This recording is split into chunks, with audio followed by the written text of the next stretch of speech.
Alléluia. Je vous salue tous au nom de Jésus. C'est un privilège, un honneur que de prêcher la parole de Dieu. Même si je suis le papa, mais c'est la grâce. Amen. C'est la grâce de Dieu et je suis très reconnaissant au Seigneur. Que Dieu soit béni pour l'œuvre, pour l'église. Et en venant ici, j'ai dit au chauffeur, il faut déménager encore. Alléluia. Quand j'ai vu des frères dehors sous le soleil qui attendaient entrer, j'ai dit Seigneur, donne encore une plus grande parcelle. Et comme l'a dit le pasteur Cospiel, Dieu est en train de faire grâce à Kinshasa. On a aménagé dans le chantier, hein. C'est pas encore fini. C'est un chantier de 5300 places. On attend une offrande de Paris. Mais c'est ça, non? Votre église mère est en train de construire. Il faut envoyer même, on a besoin de 5300 chaises. Si on reçoit 1000 chaises de Paris, ce serait bien. Une chaise coûte $60. Vous envoyez seulement 1000 chaises de Paris. Et vous nous prouvez que vous êtes des Parisiens. Alléluia. Je crois que si toutes les églises Compassion dans le monde envoient des chaises, on va passer à autre chose.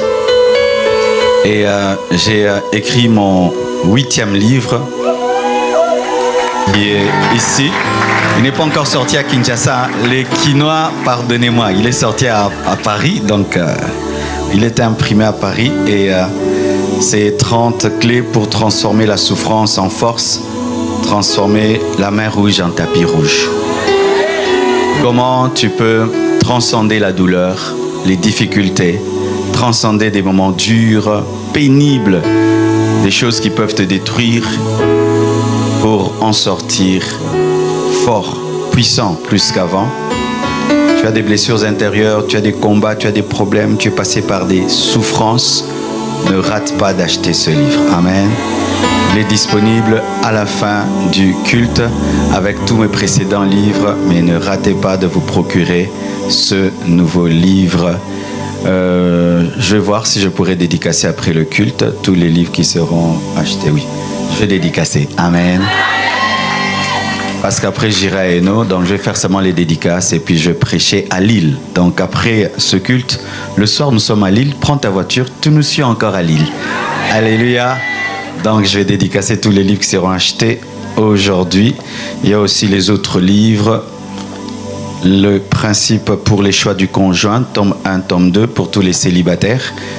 Mais aussi si tu as un enfant aussi qui tâtonne, hein, chaque fois il t'amène une nouvelle fiancée, il faut lui acheter ces 2 livres.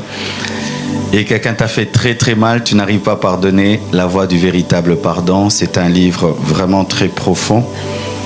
Et ça c'est le livre le plus acheté dans le monde. J'ai jamais compris ce qu'il y a dedans, mais c'est le livre que tout le monde aime, les gens le réclament. C'est le plus petit, mais le plus aimé. Le secret du lieu secret. Ça parle de formation, de brisement. Et 500 paroles de sagesse. Un livre que tu peux lire tous les jours, une page. Et ça va te permettre d'avoir toujours un mot de la part de Dieu. Acclamons le Seigneur. Aujourd'hui, je vais un peu beaucoup parler. Est-ce que vous me permettez de déborder ? De 30 minutes seulement. Ça va? Merci pour la permission. Prions le Seigneur. Père éternel Dieu, bénis cet enseignement, bénis cette connaissance.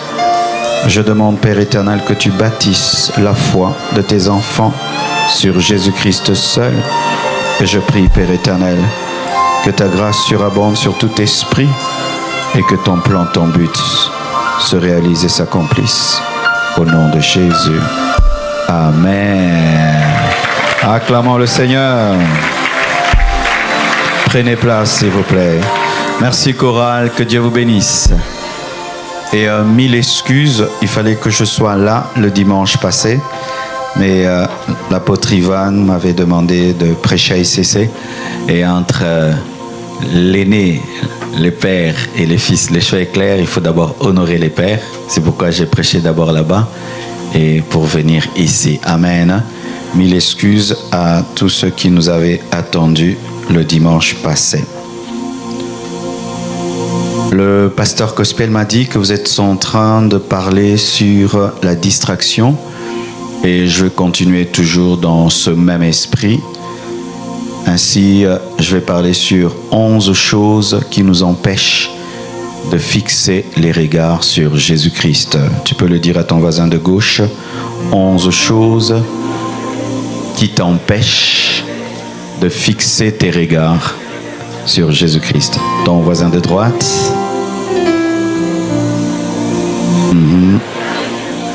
Ton voisin de devant. Ton voisin de derrière. Seulement ton voisin qui te sourit. S'il ne te sourit pas, tu ne lui parles pas. Amen. Nous sommes debout, nous allons lire Hébreux 12, versets 1 à 4. Le piano un peu plus bas, s'il te plaît. Hébreux 12, verset 1. Aujourd'hui, vraiment, je vais enseigner. Alléluia. Hébreux 12, verset 1, la Bible nous dit: nous donc aussi, puisque nous sommes environnés d'une si grande nuée de témoins, rejetons tout fardeau et le péché qui nous enveloppe si facilement, et courons avec persévérance dans la carrière qui nous est ouverte, ayant les regards sur Jésus, le chef et le consommateur de la foi, qui, en vue de la joie qui lui était réservée, a souffert la croix, méprisé l'ignominie, et s'est assis à la droite du trône de Dieu. Considérez en effet celui qui a supporté contre sa personne une telle opposition de la part des pécheurs, afin que vous ne vous lassiez point, l'âme découragée. Vous n'avez pas encore résisté jusqu'au sang en luttant contre le péché. Prenez place. Que Dieu bénisse celui qui a réglé le son. Hein. Le son est très bien. Il est où? C'est toi, frère. Tu dois venir à Kinshasa nous régler le son. Je te dis, depuis qu'on a déménagé, le son va dans tous les sens qu'on ne le comprend pas. Je cherche quelqu'un qui va l'attraper. Amen. Tu peux venir l'attraper pour nous. Welcome. On lui paye le billet, viens. Et lui, on le paye pas, il est de la maison. Amen. 11 choses qui nous empêchent de fixer les regards sur Jésus. Tout d'abord, c'est quoi fixer les regards? En grec, fixer le regard, c'est aparao, qui veut dire se concentrer, qui veut dire détourner les yeux sur tout le reste et se fixer sur un seul objectif. C'est ça, se concentrer, selon le grec, détourner les yeux sur tout le reste et se fixer sur un seul objectif. Et ici, notre seul objectif, c'est Jésus-Christ de Nazareth. Alléluia. Hébreux 12, verset 2 nous dit: ayant les regards sur Jésus. C'est quoi avoir ses regards fixés sur Jésus? Avoir ses regards fixés sur Jésus, ce n'est pas faire le Bouddha. Amen. Parce que de plus en plus, il y a des chrétiens qui font la méditation transcendantale et qui tombent dans des vides de la pensée, des concentrations occultes où tu te tiens là. Certains même ont des bougies, de l'encens. Non, je n'enseigne pas ça. Et si quelqu'un t'enseigne ça, c'est l'occultisme. Amen. Nous, les chrétiens, nous n'avons pas une position de concentration. Nous ne faisons pas le vide de la pensée, regardant une bougie avec des parfums et tout le reste. Amen. Ce n'est pas cette concentration-là du yoga. Lorsqu'on parle de la concentration sur Jésus, c'est l'aimer sans distraction. Alléluia. C'est garder sa parole. C'est l'attendre. C'est l'aimer plus que tout. C'est ne s'attendre qu'à lui. Faire de lui ta seule source. Alléluia. Faire de lui le centre de ta vie. C'est attendre l'enlèvement avec impatience, avec un désir ardent. Et c'est faire de lui ton modèle. C'est ça, se concentrer sur Jésus. Ce n'est pas tu te fixes là, Jésus, Jésus, Jésus, Jésus, Jésus, Jésus, Jésus, Jésus, Jésus. Non. Parce que beaucoup lisent des livres occultes, écoutent des prédicateurs satanistes et tombent dans le New Age, dans des possessions maléfiques démoniaques, et plusieurs pour prophétiser, avoir des visions et tout le reste, c'est de l'occultisme.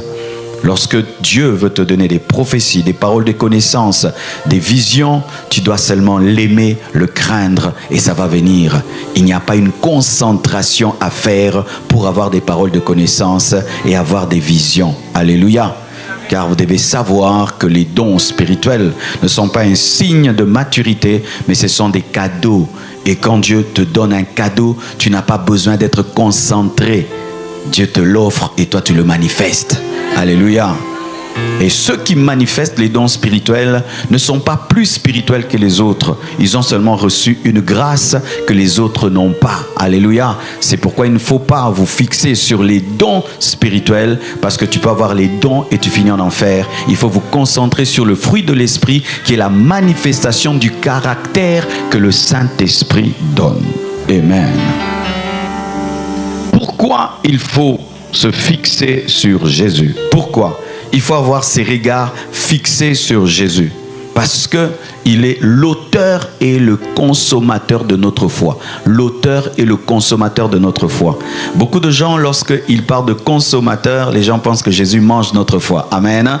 Non, quand on dit auteur et consommateur de la foi, c'est celui qui déclenche ta foi et qui l'amène à la perfection. C'est ça, consommateur. Celui qui amène la foi à la perfection. L'alpha et l'oméga de ta foi. Alléluia. Le commencement et la fin de ta foi. Celui qui te donne le salut et qui va t'enlever. C'est ça l'auteur et le consommateur de la foi. Pourquoi il faut te concentrer sur Jésus?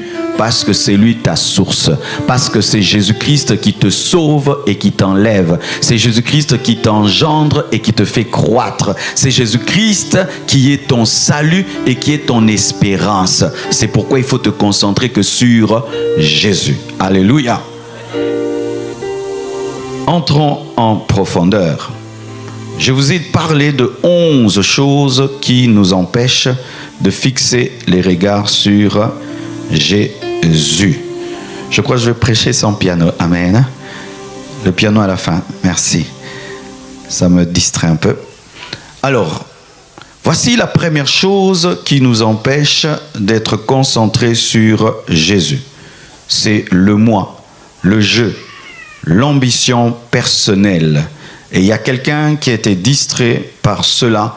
Il s'appelle Lucifer. Ésaïe 14, versets 12 à 15. La Bible dit: « Te voilà tombé du ciel, astre brillant, fils de l'aurore. Tu es abattu à terre, toi le vainqueur des nations. Tu disais en ton cœur, je monterai au ciel. J'élèverai mon trône au-dessus des étoiles de Dieu.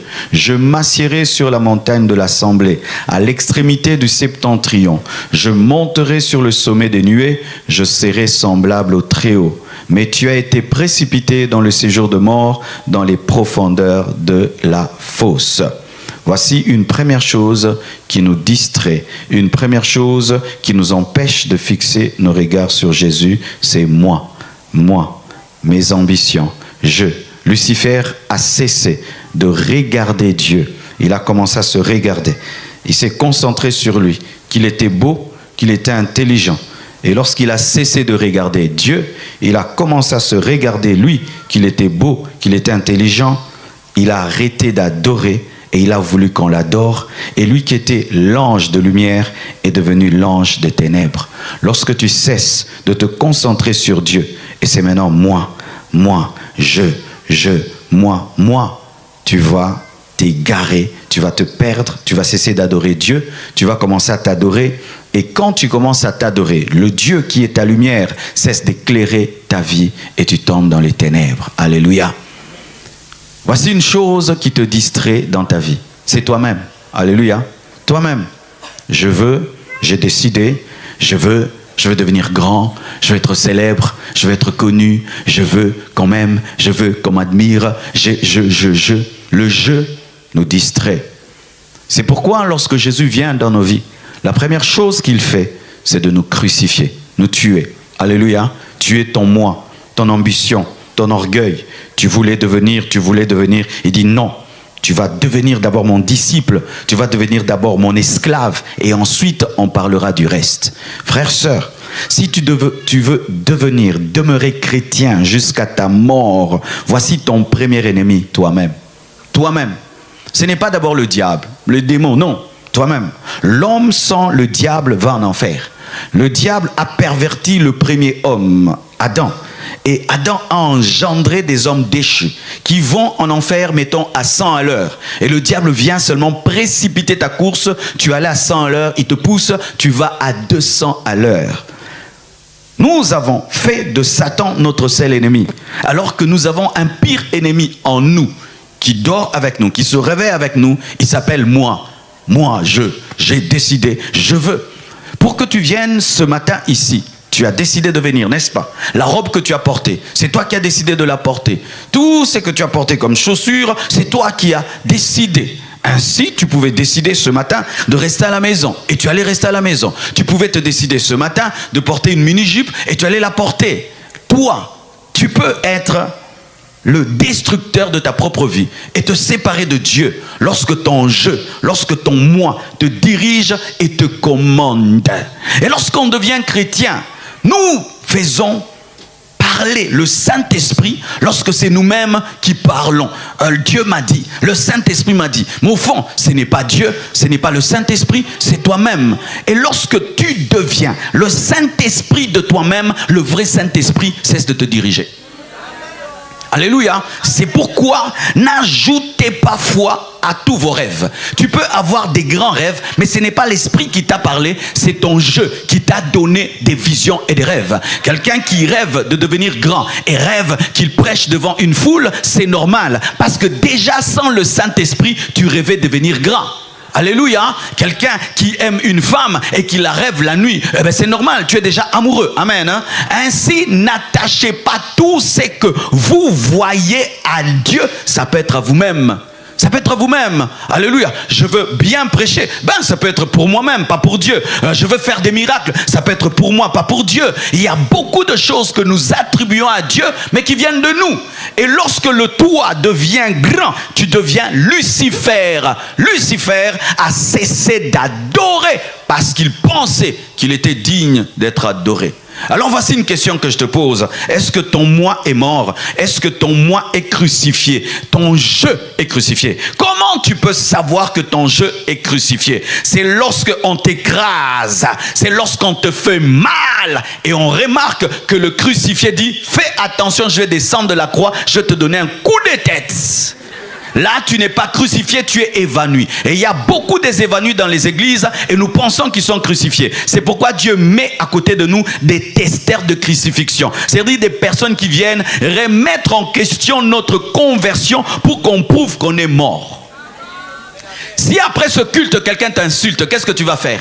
Tu vas répondre. Si quelqu'un après ce culte te manque du respect, qu'est-ce que tu vas faire? Tu vas répondre. Et nous avons des églises charnelles remplies de moi et de moi et de moi. C'est pourquoi on se tiraille, on se bat, on se querelle, on se dispute. Pourquoi? On est tellement vivant. Va au cimetière, il n'y a aucune querelle. Tout le monde est à sa place, tout le monde est calme. Mais va dans une école maternelle, tu vas voir, il a pris mon bonbon, il a pris mon chocolat, il m'a regardé. Et les églises sont devenues des écoles maternelles où on se plaint, où ceci, il m'a dit ça, il m'a mal regardé, il m'a pas salué, il m'a pas ceci, il a pris ma place, il a pris mon poste, c'était mon tour, c'était moi, moi, et moi. Et le moi amène la distraction. Il est temps que tu meurs à toi-même. Il est temps que tu meurs à toi-même. Il est temps que tu sois crucifié. Et je prie que le Saint-Esprit te crucifie par la parole qui est prêchée. Parce que le moi donne de la distraction. Je suis beau, je suis beau, je suis beau, je suis belle, je suis belle, je suis belle. Une femme qui est trop consciente de sa beauté est distraite. Vous savez ça, hein? Un homme qui est trop conscient de sa beauté est distrait. Quelqu'un qui est trop conscient de son intelligence est distrait. Lorsque tu deviens spirituel, même si tu es une belle femme, tu es tellement conscient de la beauté de Dieu que tu oublies que tu es une belle femme. Lorsque tu es spirituel, tu commences même à oublier que tu es intelligent. Tu commences à oublier même que tu es riche. Tu commences à oublier même que tu as beaucoup étudié. Moi, les diplômes que j'ai, la beauté que j'ai, moi que je suis. Tu es charnel. Tu es charnel. Parce que ces choses, tu devais les considérer comme de la boue à cause de la connaissance de Christ.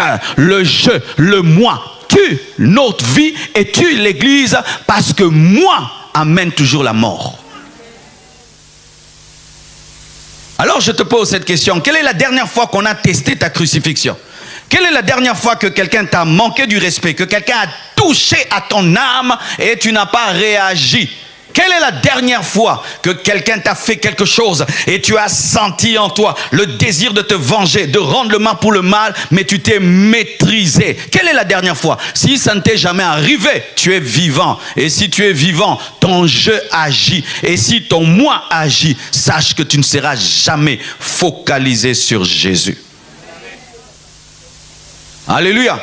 Je peux même prêcher que là, ce premier point, jusqu'à la fin, parce qu'il est tellement important. Lorsque même dans le ministère, je deviens trop conscient que je sais prêcher, je cesse de me concentrer sur Jésus, je cesse de prier. Et on arrête de prier lorsqu'on sait qu'on sait. Mais quand tu sais que tu ne sais pas, tu vas t'agenouiller, tu vas prier. Il y a beaucoup de choses que nous cessons de faire parce que nous pensons être quelque chose. Dis, je ne suis rien. Est-ce que tu le crois vraiment? Quand nous chantons « Sans toi, je ne suis rien », est-ce que c'est vrai? C'est vrai que sans Jésus, tu ne peux rien. Ah, Jésus, je vois que ce problème-là, tu ne le comprends pas. Je vais le résoudre. Et puis après, je vais te ramener la victoire. Il est temps que tu meurs à toi. Il est temps que tu meurs à toi. Il est temps que tu acceptes la crucifixion de la chair. Et des fois, Dieu, pour te crucifier, met à côté de toi quelqu'un qui a mauvais caractère que tu dois supporter et supporter jusqu'à te fatiguer. Et il est toujours là et il est encore là jusqu'à te fatiguer. C'est lui qui est la croix.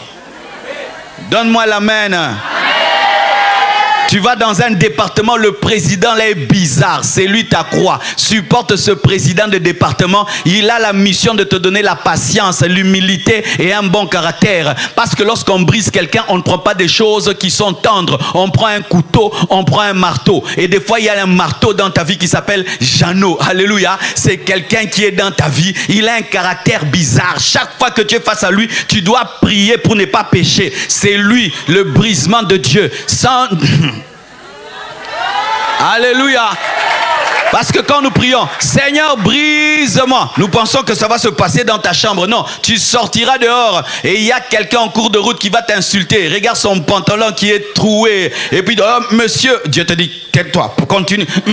Tais-toi, tu...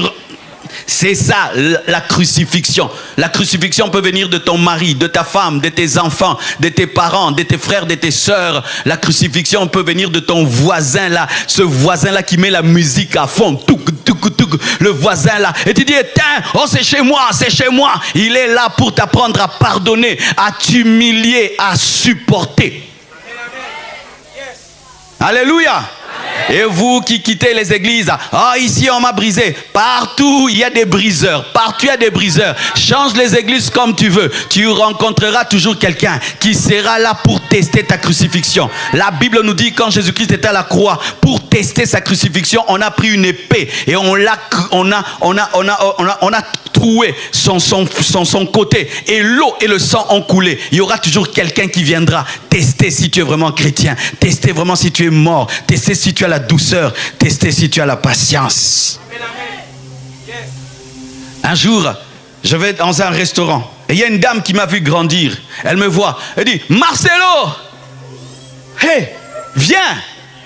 Je dis, oh, il y a longtemps qu'on m'a appelé comme ça. Hein? Longtemps, ça m'a fait bizarre. Moi, il m'a... Et puis pour me révéler qu'elle me connaît bien, Tounassi, c'est mon nom de l'école, viens. Et elle me connaît vraiment. Et puis j'ai dit non, je ne vais pas aller. Elle est impolie. Je veux la prouver. Je veux la corriger. Lui montrer les bonnes manières. J'irai pas. Dieu m'a dit tu y vas. J'ai dit pourquoi? Mais j'encourage des bêtises. Je te dis tu y vas. Pourquoi? Tu y vas. Et puis j'y vais. Je traverse même la route.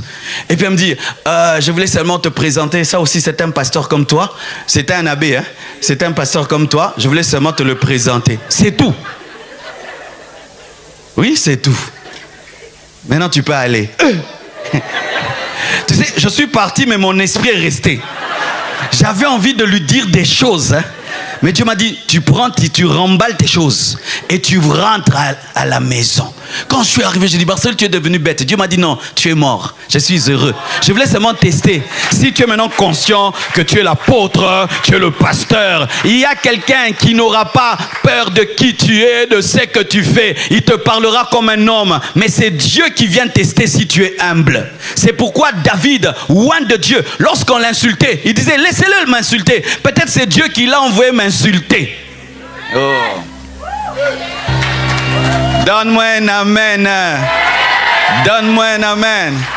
Un jour, quelqu'un a dit, Dieu a dit, si on te frappe à la joue droite, donne aussi la joue gauche. Mais n'est pas dit ce que tu feras après la joue gauche. Parce que tu peux donner un double. Si tu es charnel, il y a un temps tu te tais, même si on te fait mal. Il y a un temps où tu ne réponds pas, même si tu connais la vérité. Parce que ce n'est pas le temps de parler. Ce n'est pas le temps de répondre. Ce n'est pas le temps de montrer les muscles. Parce que tu es mort. Tu peux te tenir devant un cadavre. Tu l'insultes. Du matin au soir, il ne te répondra pas. Et il est temps de mourir à toi-même. Alléluia. Il est temps de mourir à toi-même. L'homme spirituel, c'est l'homme qui est fort mais qui ne manifeste pas sa force. Si le petit bébé qui est là, il vient et me tape ici, qu'est-ce que je lui ferai? Je ne peux rien lui faire, même s'il me griffe, même s'il déchire mon pantalon. Pourquoi? Je suis trop fort pour répondre. Mon inaction n'est pas une faiblesse. C'est parce que je suis trop fort que je ne réponds pas. Et lorsque tu deviens très spirituel, tu ne réponds pas parce que tu es faible, tu ne réponds pas parce que tu es trop fort.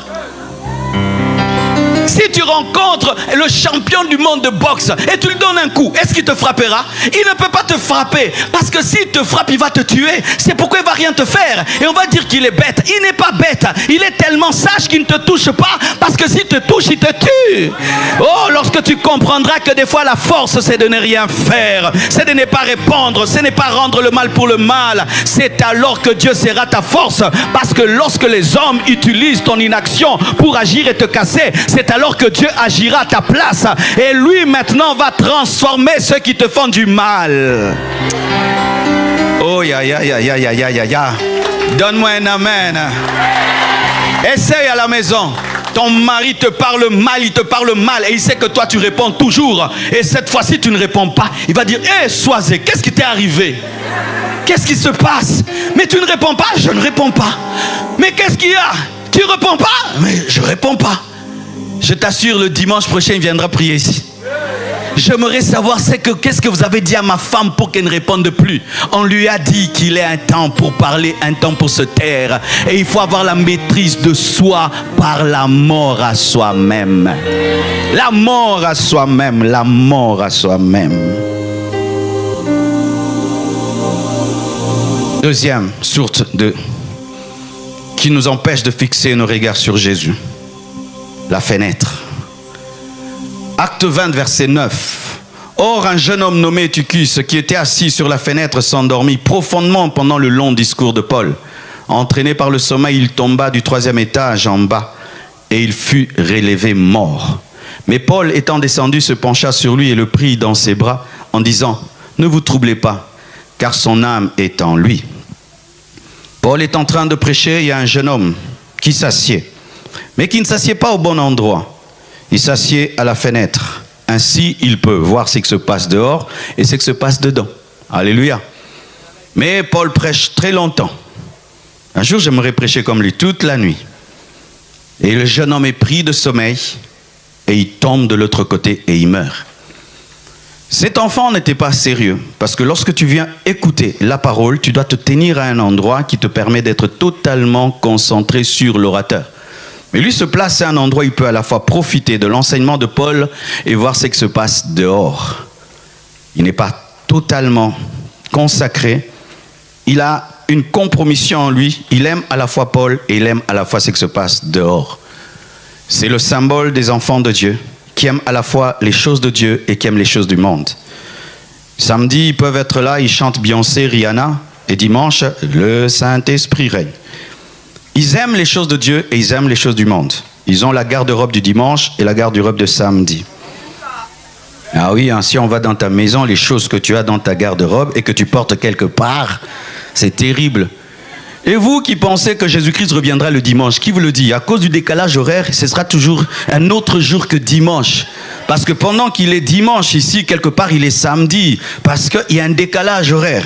Et vous, vous avez une consécration d'église, une consécration du dimanche, une consécration parce que je vais prêcher, parce que je vais chanter. Mais vous n'avez pas une consécration totale parce que vous aimez à la fois Dieu, vous aimez à la fois le monde. La Bible dit que lorsque tu n'es ni chaud ni froid, Dieu te vomira. Les personnes distraites, ce sont des personnes qui laissent le monde envahir leurs pensées. Tu es rempli de musique mondaine. Tu es rempli de films. Tu es rempli des réseaux sociaux. Tu es rempli d'Instagram. Tu es rempli de TikTok. Quand tu entres sur TikTok, tu n'en sors plus. Tu es rempli des choses qui ne profitent en rien à ta spiritualité. Sache que tu perdras ta concentration. Dès le matin, tu ne vas pas vers la Bible ni prier. Dès le matin, c'est vers ton téléphone. Tous ceux qui se comportent ainsi sont des idolâtres. Oui, mon frère. Ce que tu fais en premier détermine qui est ton Dieu. Je répète ça. Ce que tu fais en premier et en dernier même détermine qui est le Dieu de ta vie. Si tu commences ta journée au téléphone et tu la termines au téléphone, ce n'est pas Dieu qui est ton Dieu, c'est ton téléphone. Et les hommes modernes aujourd'hui commencent leur journée où?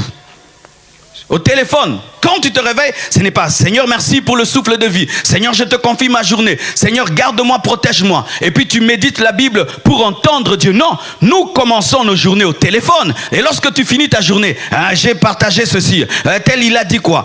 Tel a fait quoi? Tel a dit quoi? Tel a fait quoi? Et puis tu dors. Tu es un idolâtre et tu es totalement distrait. Dieu ne peut ni te diriger pendant ta journée et il ne peut même corriger ta journée.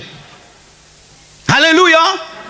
Vos Bibles souffrent de blessures intérieures. Vos genoux, vous ne les mettez plus à terre. C'est seulement à l'église que vous vous agenouillez. Mais est-ce que le matin, vous priez?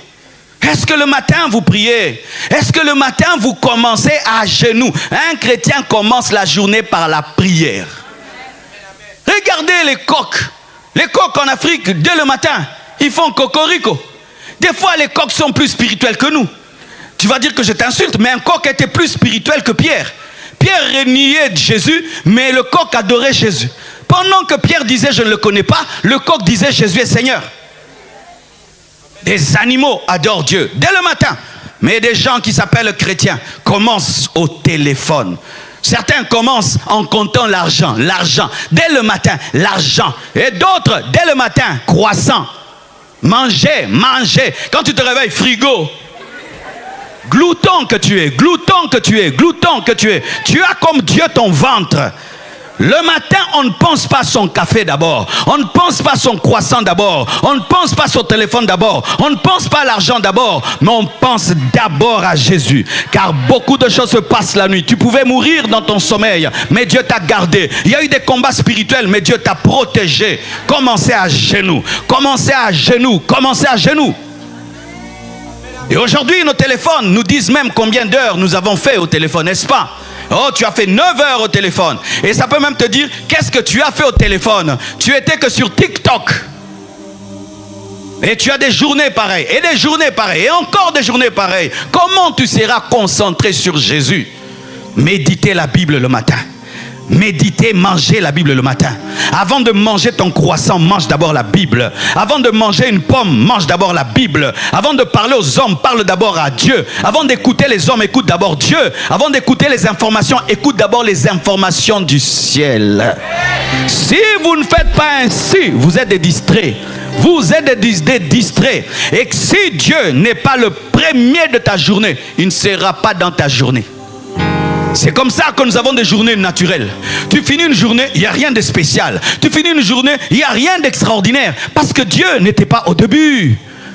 Quand on dit alpha et oméga, ce n'est pas venir ici dire alpha, oméga. Non, alpha, oméga, c'est le début de la journée, la fin de la journée. Car s'il est au commencement, il sera au milieu et il sera à la fin.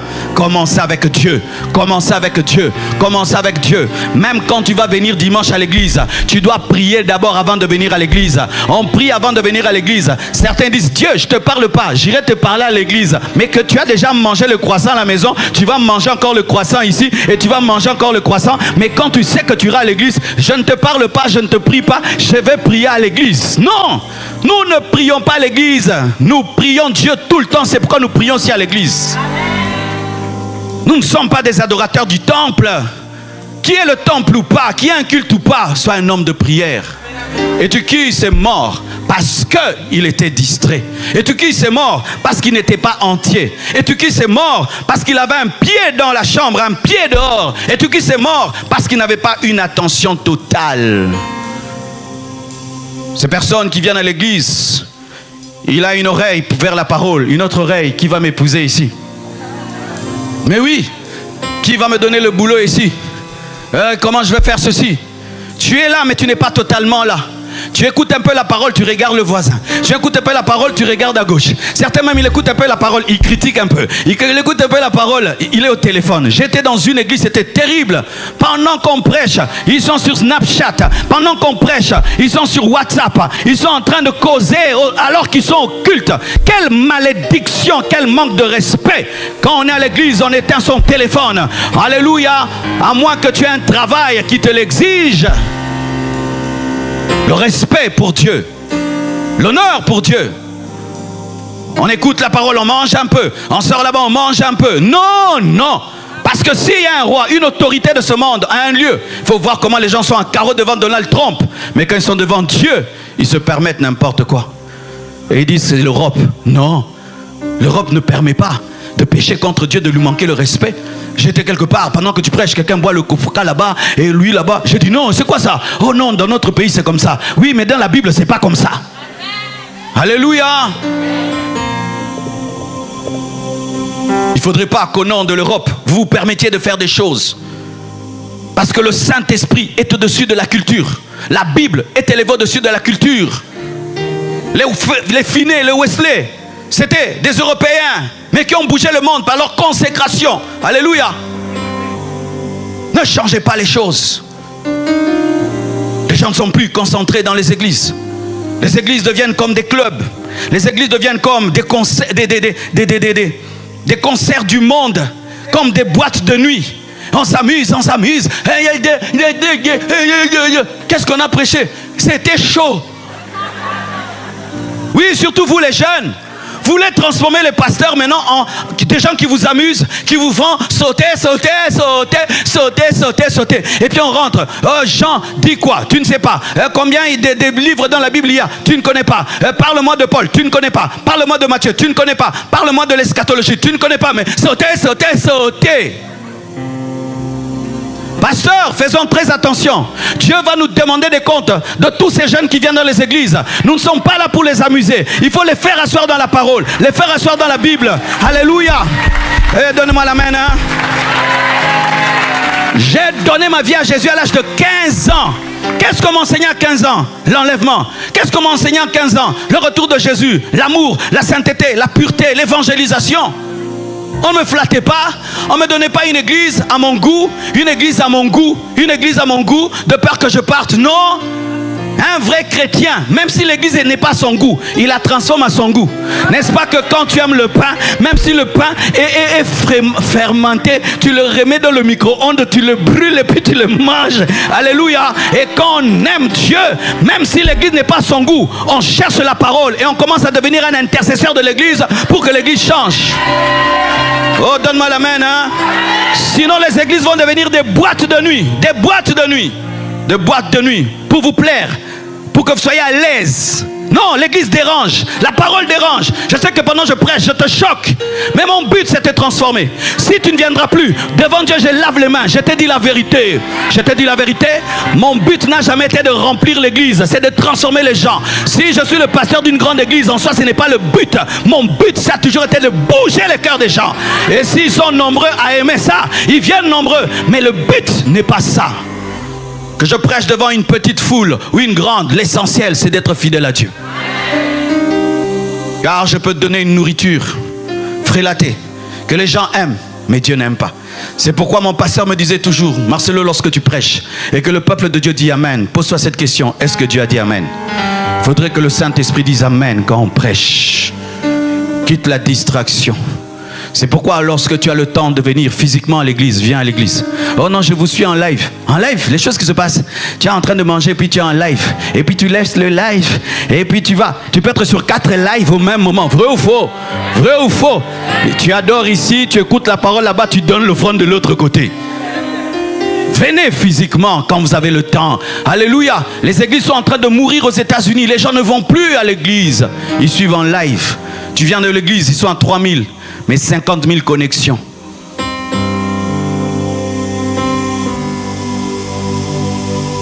Troisièmement, l'imitation du monde, le conformisme. Exode 32, verset 1. Le peuple, voyant que Moïse tardait à descendre de la montagne, s'assembla autour d'Aaron et lui dit, allons, fais-nous un Dieu qui marche devant nous, car ce Moïse, cet homme qui nous a fait sortir du pays d'Égypte, nous ne savons ce qu'il est devenu. Dans 1 Samuel 8, verset 4. Tous les anciens d'Israël s'assemblèrent et vinrent auprès de Samuel à Rama. Ils lui dirent, voici, tu es vieux, et tes fils ne marchent point sur tes traces. Maintenant, établis sur nous un roi pour juger, comme il y en a chez toutes les nations. 2 versets qui parlent de la même chose, le conformisme, l'imitation du monde. Moïse va au sommet de la montagne et comme il tarde, Israël va auprès d'Aaron et dit, donne-nous un Dieu comme les autres dieux. Eux, ils ont des dieux qu'on voit, ont des statues. Nous, notre Dieu est invisible, on ne le voit pas. Donne-nous aussi un Dieu qu'on voit. Fais-nous un veau d'or, en l'honneur de l'Éternel, mais on veut un veau d'or, comme les Égyptiens, comme les Amoréens, comme les autres. Dans 1 Samuel, Dieu dirigeait Israël comme étant un roi invisible. Un jour, il se fatigue de lui. On ne veut plus d'un Dieu invisible. On ne veut plus d'un roi invisible. On veut un roi charnel. C'est alors que Dieu leur a donné Saoul qui est devenu un problème pour Israël. Imiter les mondes. Ah, eux, ils sont mieux que nous. Hein. Des chrétiens qui disent des choses comme ça. Les païens sont plus heureux que nous. Depuis quand un mort est plus heureux que les vivants? Les païens, ils sont mieux que nous. Depuis quand les païens sont mieux que nous? Une comparaison qu'on ne peut pas faire. Tu regardes ta vie passée quand tu étais païen. Tu dis, j'étais mieux dans le monde. Ne dites jamais ça. Ils ont regardé les païens. Ils ont regardé les autres. Ils ont dit, donne-nous un Dieu comme les autres. Alors qu'ils avaient déjà un Dieu. Donne-nous un roi comme les autres. Alors qu'ils avaient déjà un roi. Arrêtez d'imiter les païens. Arrêtez de convoiter les païens. Arrêtez de convoiter le monde. Arrêtez de convoiter le monde. Aimez Dieu. Aimez-le tel qu'il est. Avec ce qu'il te donne et ce qu'il ne te donne pas. Ne cherchez pas à avoir tout ce que les autres ont. Alléluia. Lui, il vole. Il se permet d'avoir une Ferrari. Toi, tu travailles honnêtement. Tu as une Toyota. Gloire à Dieu. Ta Toyota est plus glorieuse que la Ferrari. Ta Toyota est plus glorieuse que la Ferrari. Je dis, ta Toyota est plus glorieuse que la Ferrari. Ta Toyota est plus glorieuse que la Ferrari. Arrêtez d'imiter le monde. Arrêtez de réclamer à Dieu les choses que Satan fait. Arrêtez de réclamer à Dieu les choses que Satan fait. Nous voulons ce que les autres ont. Seigneur, nous voulons ce que les autres ont. L'envie, la convoitise. La convoitise. De plus en plus, je vois même les musiciens dans nos églises. Tu sens qu'ils regardent en secret les clips mondains. Oui, parce que les choses qu'ils commencent à faire, tu te dis, ça vient d'où? Ça vient d'où ces choses-là? Pourquoi tous les rappeurs chrétiens, ils rappent en faisant des trucs comme ça? Et vous tous, vous avez toujours des essuies ici, qui retombent ici. Même s'il fait chaud, même s'il fait froid, et vous n'avez pas besoin de vous essuyer. Vous en avez besoin. Ici. Ouais.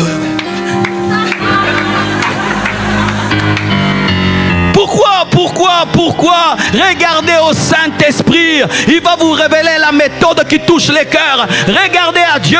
Il va vous donner la méthode qui touche au cœur. Arrêtez d'envier le monde. Arrêtez d'envier le monde. Arrêtez d'envier le monde. Ils ont recherché le veau d'or et Dieu les a frappés. Ils ont recherché Saoul et Saoul les a maltraités. Alléluia. Pourquoi regardes-tu un païen pour prier? Pourquoi regardes-tu un païen pour demander des choses à Dieu? Oh Seigneur, regarde ce païen, il a construit une maison, donne-moi aussi la maison. Regarde à ta destinée, regarde au plan de Dieu pour toi. Arrête de regarder au monde pour prier. Arrête de regarder au monde pour prier. Imiter, faire comme. C'est vrai, la Bible dit que nous pouvons nous adapter. L'adaptation n'est pas le conformisme. Ces baffles viennent du monde, cette lumière vient du monde. Nous prenons ce qui est bon et nous rejetons ce qui est mauvais. Ne prenez pas tout. Ne prenez pas tout dans le monde. Ne prenez pas tout dans le monde. Le monde est pourri, le monde est sale. Le monde est pourri, le monde est sale. Alléluia. Cinquièmement, acclamez pour vous-même. Vous suivez. Quatrièmement, les problèmes, les persécutions, les temps difficiles. Matthieu 14, verset 29. Et il dit, viens, Pierre sortit de la barque et marcha sur les eaux pour aller vers Jésus. Mais voyant que le vent était fort, il eut peur. Et comme il commençait à enfoncer, il s'écria, Seigneur, sauve-moi. Aussitôt Jésus étendit la main, le saisit et lui dit, homme de peu de foi, pourquoi as-tu douté? Jésus-Christ marche sur les eaux. Et les disciples pensent que c'est un fantôme. Et Pierre dit, si c'est toi, ordonne que je vienne vers toi. Jésus lui dit, viens. Et lorsqu'il vient, il a les regards fixés sur Jésus. Mais tout d'un coup, la tempête commence. Et au lieu de fixer ses regards sur Jésus, il fixe la tempête. Et il commence à s'enfoncer. Donc, qu'est-ce qui permettait à Pierre de marcher sur l'eau? C'était le regard de Jésus. Oh, acclame le Seigneur. Qu'il avait les regards fixés sur Jésus, il marchait sur l'eau. Mais lorsqu'il a cessé de regarder Jésus et qu'il a regardé l'eau, il s'est enfoncé. Qu'est-ce que la tempête? Les problèmes, les maladies, les combats, les persécutions. C'est ça la tempête. Quelle que soit la tempête, regarde Jésus. Quel que soit le vent, regarde Jésus. C'est Jésus qui ordonne à la tempête et qui peut parler à ta tempête. Arrête de te concentrer sur ta maladie. Arrête de te concentrer sur tes combats. Arrête de te concentrer sur tes tentations. Arrête de te concentrer sur tes luttes. Arrête de te concentrer sur les sorciers, sur les magiciens. Concentre-toi sur Jésus. Concentre-toi sur Jésus. Et Jésus va parler à tes tempêtes. Il va parler à tes problèmes. Mais lorsque tu es omnibilé par tes problèmes, tu vas cesser de le regarder. Lundi, comment tu vas? Ça ne va pas. J'ai des problèmes de loyer. Mardi, comment ça va? Ça ne va pas. J'ai mal au dos. Mercredi, comment ça va? Ça va pas. On m'a chassé du travail. Hélène, comment ça va? Ça ne va pas. Ma calvitie a grandi. Comment t'appelles? Ça... Oh non, non, non. Comment ça va? Tout va bien. Même si elle avait un problème dans la maison, la tsunamite a dit tout va bien. Confesse la parole. Confesse la parole. Confesse la parole. Aucun homme ne peut élever sa vie par ses soucis et ses inquiétudes. Il est temps que tu puisses confesser la parole et arrêter de te concentrer sur tes problèmes. Il est temps que tu te concentres sur Jésus, car la tempête te tuera si tu te concentres sur elle. Si tu te concentres sur la tempête, tu vas te suicider. Si tu te concentres sur la tempête, tu vas te suicider. Mais si tu te concentres sur Jésus, tu marcheras. Tout le monde a des problèmes en ce lieu. Mais c'est la gestion qui est différente. Vous voyez l'homme qui te prêche là? Hey, j'ai des problèmes. Si je te prête seulement 1 mois de ma vie, tu meurs. Oh, vrai de vrai? Vrai de vrai de vrai. On dit, on échange. Tu vois comme tu m'envies comme ça? Si je dis, prends ma vie. Il y a un film pareil, n'est-ce pas, non? 2 personnes ont échangé de vie. Moi, j'entre dans ta vie, tu viens dans la mienne. Je te dis, après une semaine, tu viens. Pasteur Marcelo, reprends vite ta vie, j'en peux plus, je vais mourir. Tu vas commencer à boire des cachets pour dormir, des cachets pour manger. Mais, qui a plus de problèmes que nous tous? C'est Dieu. il doit gérer l'Iran, les États-Unis, les Juifs, tous les Chinois, toutes leurs prières au même moment. Et les Congolais, il doit nous gérer. Mais Dieu n'est jamais surmené. Tu regardes le ciel est calme. La Bible dit tel il est, tel nous sommes. Soyez des imitateurs de Dieu. Alors que l'église est en train de crier, nous n'en pouvons plus. Dieu dit, je reviens bientôt, je reviens bientôt, je reviens bientôt. Il est temps que tu te concentres sur Jésus. Il est temps que tu te concentres sur Jésus. Tout le monde a des problèmes. Tout le monde. Coris, quand vous avez chanté, si vous n'avez pas de problèmes, ils ont des problèmes. Beaucoup de problèmes. Quand elle danse là, si elle t'ouvre son cœur, elle n'a rien pour danser, hein? Mais elle dit, je vais le louer malgré que ça va mal. Je vais le célébrer malgré que c'est dur. Je vais le célébrer malgré. Il est temps que tu te concentres sur Jésus-Christ et que tu arrêtes de te concentrer sur ta maladie et tes problèmes. C'est alors que tu seras guéri. C'est alors que tu seras délivré. C'est alors que tu seras béni. Arrêtez de vous fixer sur vos maladies. D'ailleurs, on visite souvent qui? Les personnes négatives. N'est-ce pas que vous avez fui votre mémé là qui se plaint tout le temps? Les mémés, chers mémés, alléluia. Voici un secret pour que tous vos enfants soient à côté de vous. Arrêtez tout le temps de vous plaindre. J'en peux plus, j'ai mal. J'ai dit, tu vas aller voir mémé. Elle va te prendre 3 heures du temps en train de t'expliquer ses douleurs. Mais les mémés qui sont remplis de joie. Comment tu vas, mon enfant? Un peu de gâteau, un peu de biscuit. Il y a toujours des gens autour. Que Dieu fasse de toi une merveilleuse mémé. Même si elle a des problèmes et des difficultés, elle donne la joie, elle donne la paix, elle donne des conseils. Mais vous savez qu'elle a mal, vous savez qu'elle a des douleurs, vous savez qu'elle a mal au genou, mais vous sentez qu'elle transcende.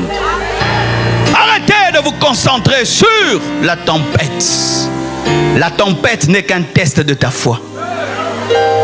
La tempête n'est qu'un test de ta foi. Car en soi, c'est Jésus qui permet la tempête. Parce qu'il marche sur l'eau, mais il permet la tempête dans l'eau. En soi, la tempête est une servante de Jésus afin de tester si tu crois en lui. Alléluia. Toutes choses concourent au bien de ceux qui aiment Dieu. Les difficultés concourent au bien de ceux qui aiment Dieu. Et lorsque tu as la tempête, ça te permet d'être un chrétien 4x4 qui est capable de marcher sur l'eau lorsque c'est calme, mais aussi dans la tempête. Tout est calme, je marche. Il y a la tempête, je marche aussi. Je marche aussi. Malgré la tempête, je marche. 4x4. Oh, donne-moi la main, hein? C'est facile d'être un chrétien quand tout va bien.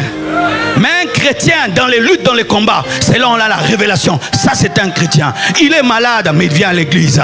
Il est pauvre, mais il danse. Sa femme meurt, mais il prêche la parole. C'est ça la preuve. J'aimerais te dire qu'un jour, ta foi sera prouvée, éprouvée. Ta foi sera éprouvée. Donne-moi la main. La vie chrétienne, ce n'est pas un monde de bisounours. De bisounours où on prêche aux chrétiens. Si tu es en Christ, tu n'auras pas de problème. C'est écrit où? Jésus dit, vous serez persécutés. Vous serez haïs à cause de moi. Vous serez sciés. Vous serez emprisonnés. Mais je serai avec vous. Lorsque tu traverseras la vallée de l'ombre de la mort, je serai avec toi. Mais tu la traverseras. Mais il sera avec toi. Il n'a pas dit qu'il va éviter la vallée de l'ombre de la mort, mais il a dit qu'il sera avec toi. Oh, donne-moi la main, hein? Hey! Si pour toi les problèmes sont une surprise, pour Dieu c'était prévu.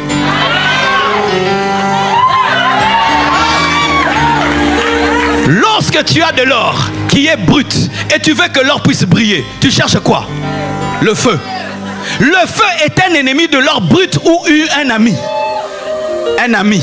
Mais un ami qui fait mal mais qui fait briller. C'est pourquoi quand il y a la tempête, dit gloire à Dieu. Enfin tu es là pour mon élévation. Enfin tu es là pour me faire grandir. Enfin tu es là. Lorsqu'une femme est enceinte, elle attend quoi? Les douleurs de l'enfantement. Elle prie même pour ça. J'ai vu des femmes me dire, pasteur, les douleurs ne viennent pas. J'ai dit, maman, tu veux les douleurs? Oui, parce que sans ça, le bébé ne vient pas. Ok, maman, aïe mal. Et puis elle t'appelle, pasteur, gloire à Dieu. Ça a commencé. Qu'est-ce qui a commencé? Les douleurs. Parce qu'elle sait que si elle veut voir le bébé qui est dans son ventre, il faut qu'elle passe par des contractions. Il faut qu'elle passe par des...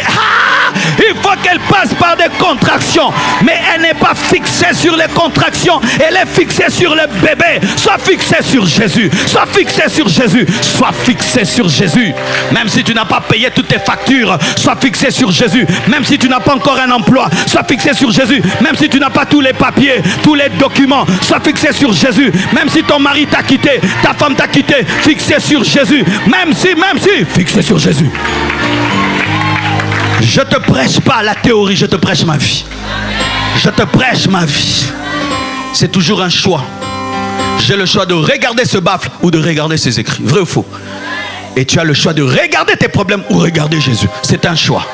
La concentration, c'est le choix d'éliminer le reste et se fixer sur une chose. C'est ce que la Bible dit. Jésus a méprisé l'ignominie. Aïe, aïe, aïe, aïe. Il a méprisé l'ignominie. Il a méprisé la honte. J'ai médité dessus, c'était profond. Mépriser la honte. Parce qu'il voyait la gloire future. Tu es celui qui a ressuscité les morts. Tu as fait des miracles et des prodiges. Tu te retrouves à la croix nu. Imagine, nu. Devant tout le monde. Devant tes disciples, hommes et femmes. Et toi, tu es sur une croix. Tu seras quel genre de crucifié? Un crucifié honteux, n'est-ce pas? Tu vas mourir comment? Oui, me voyez. Mais écoutez Jésus. Père, pardonne-leur, car ils ne savent pas ce qu'ils font. Et Jésus, dans cette position-ci. Femme, voici ton fils. Fils, voici ta mère. Tout est accompli. Et Jésus, il a décidé de ne pas regarder qu'il était dans la honte. Tu perds le travail, tu es maintenant à pied, tu n'as pas de maison. Tout le monde le sait. Tu viens parmi eux. Ça va? C'est à nous de nous poser la question, est-ce que ça va? Comment toi tu nous poses la question? Tu as méprisé l'ignominie.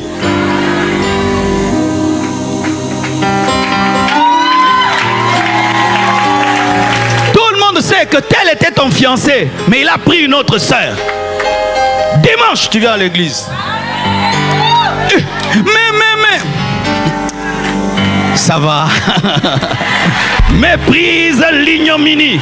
Et qu'est-ce qui permet de mépriser l'ignominie? Se regarder à la récompense céleste. C'est regarder à Jésus. C'est regarder au-delà de la honte. Voir la gloire qui est intérieure.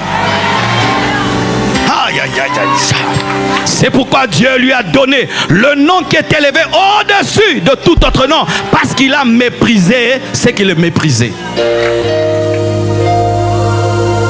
Lorsque tu traverses les problèmes veulent devenir ton Dieu. La maladie peut devenir ton Dieu. Tu vas faire des projets en fonction d'elle. Tu vas tout programmer en fonction d'elle. Le problème peut te dire, ne fais plus. Mais quand tu dis, c'est vrai que je souffre, c'est vrai que j'ai des problèmes, mais j'ai aussi un Dieu. C'est vrai qu'il y a la tempête, mais il y a Jésus qui marche sur la tempête. Alors tempête, je n'ai que faire de toi. Jésus, toi qui m'as permis de marcher sur l'eau, tu contrôles la tempête qui vient. Alors je te regarde toi et ça ne te fera rien. C'est pourquoi lorsque les Juifs étaient dans le désert et qu'ils étaient mordus par le serpent, qu'est-ce que Dieu leur disait? De regarder le serpent d'airain. Tu n'as pas à prendre un bâton pour tuer le serpent d'airain. Tu n'as qu'à regarder le serpent d'airain. Et voici encore, ce qui nous distrait, ce sont nos forces. Notre force, notre capacité. Je suis capable. Tu regardes le serpent d'airain, mais il ne bouge pas. Mais le serpent qui te mord bouge. Et la douleur, tu la sens. Naturellement, tu feras quoi? Tu vas prendre une pierre et tuer le serpent. Mais Dieu n'a pas dit de tuer le serpent. Il a dit de regarder le serpent qui est mort afin de tuer les serpents vivants. Donne-moi l'amen. Donne-moi l'amen, je vais creuser un peu. C'est un choc pour l'intelligence, n'est-ce pas?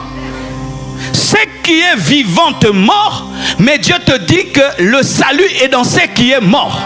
Le serpent d'airain guérit des morsures des serpents vivants. Et Dieu ne te dit pas de prendre des pierres, mais de regarder. De regarder ce qui est mort, afin que ce qui est vivant ne te tue pas. Ainsi, la vie est dans la mort.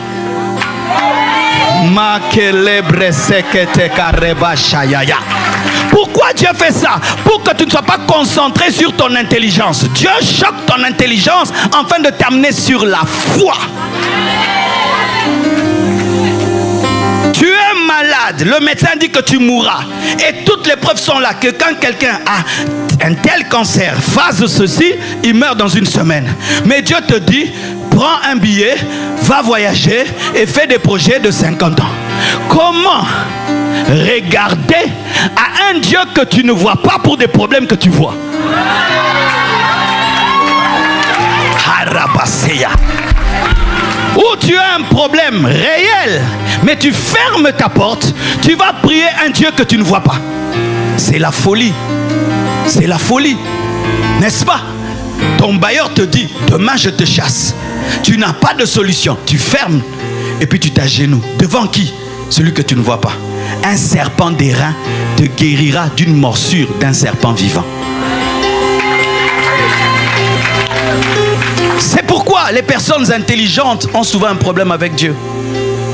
Souvent les gens qui ont beaucoup étudié, et les dieux ont des problèmes souvent. Pasteur, sur le plan économique, cela ne peut pas se faire. Parce que moi, j'ai étudié la macroéconomie et la microéconomie. En macroéconomie et en microéconomie, on dit que l'épargne enrichit. Mais toi, tu nous prêches qu'il faut donner. Comment en donnant, je vais être riche? Alors que lorsque je donne, j'avais $1000, maintenant j'ai 500. Mais tu dis que je serai riche, mais parce que c'est pas un principe, ça. C'est pourquoi la plupart des apôtres de Jésus étaient des analphabètes. Pas parce que Dieu aime les analphabètes, mais parce que les analphabètes marchent facilement avec Dieu, parce qu'ils n'ont pas trop de principes et de théories à lui présenter.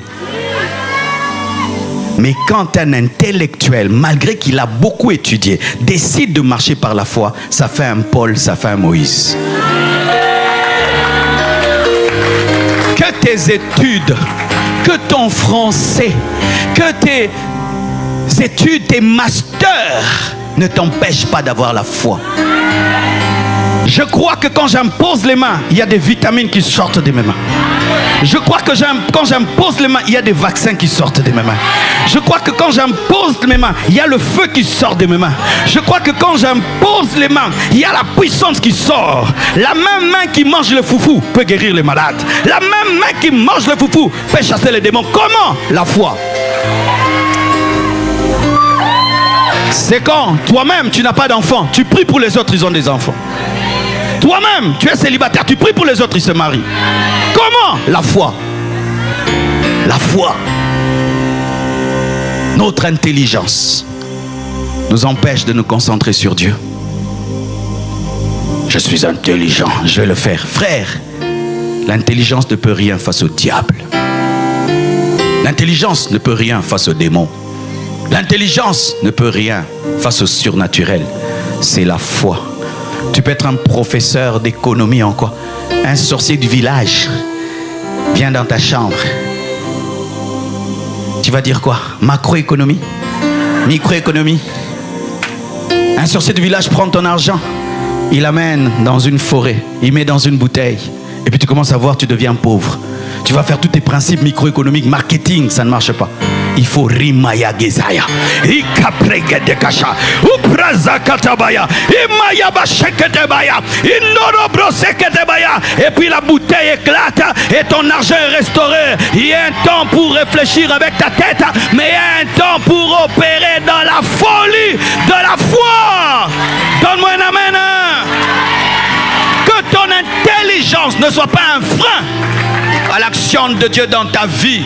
Sinon tes études, au lieu d'être une bénédiction, vont être une malédiction. C'est pourquoi beaucoup d'intellectuels ne parlent pas en langue dans l'église. Vrai ou faux? Le Saint-Esprit commence à souffler. Ils sont... Oh, c'est quoi da? Mais la sœur, les sœurs Quels sont sensibles à Dieu? Rebrasia, Aramasaya, Ibrababa. Et tu vas voir son mari. Chérie, c'est quoi? Librabaski, Librabaya, Kaba. Beaucoup de papas ne parlent pas en langue, vrai ou faux? Pourquoi ils ne parlent pas en langue? Dieu ne les aime pas. Ils sont intelligents. Comment je veux dire une langue que je ne comprends pas? Alors, Ribrasaka, ça veut dire quoi? Lekeyama Shede, c'est quoi? Alors, je ne peux pas parler une langue que je ne connais pas. La Bible dit que celui qui parle en langue parle en esprit. Son intelligence est stérile, mais c'est ton esprit qui opère. Et ainsi, même si mon intelligence est stérile et ne comprend rien, mon esprit comprend et parle à Dieu qui comprend mon esprit. Je parle la langue des anges, la même langue que Michael, la même langue que Gabriel. Oui, je parle la même langue que Michael et Gabriel. Tu vois, pendant que je prêche là, ça t'a choqué, n'est-ce pas? Non, pourquoi? Tu es intelligent. Un homme peut parler la langue des anges. Alléluia. Les gens intelligents.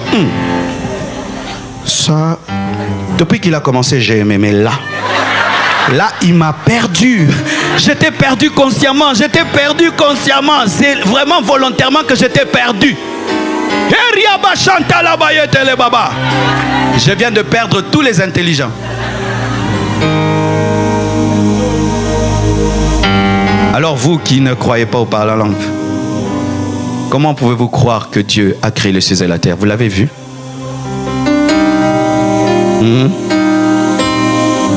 Vous croyez que Dieu a créé les cieux et la terre? Maintenant, croire seulement par la langue. Parce que créer les cieux et la terre, déjà, ça c'est grave. Créer la lune, le soleil. Créer l'homme avec un cerveau qui est plus qu'un Mac. Des yeux qui dépassent Sony. Alléluia. Ça, vous croyez que Dieu a créé. Mais croire seulement à Rimaya Zagadea. Non, là, je lâche. Mais il fallait lâcher depuis la création. Et vous tous qui dites que Dieu n'existe pas. Et si Dieu existait? Quel danger.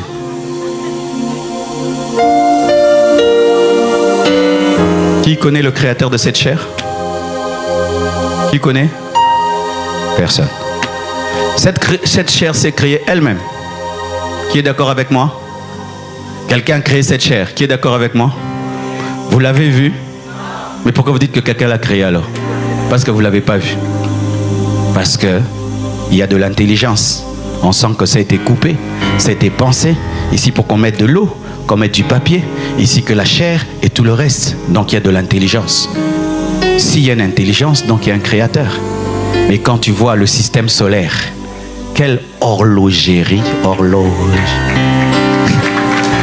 Quand tu regardes les étoiles, quand tu vois la lune, les fonds marins, sous l'eau là-bas, il y a des animaux qui vivent dans les ténèbres mais qui produisent eux-mêmes de la lumière. Qui a créé de telles choses? Une intelligence. Et cette intelligence, je l'appelle Dieu.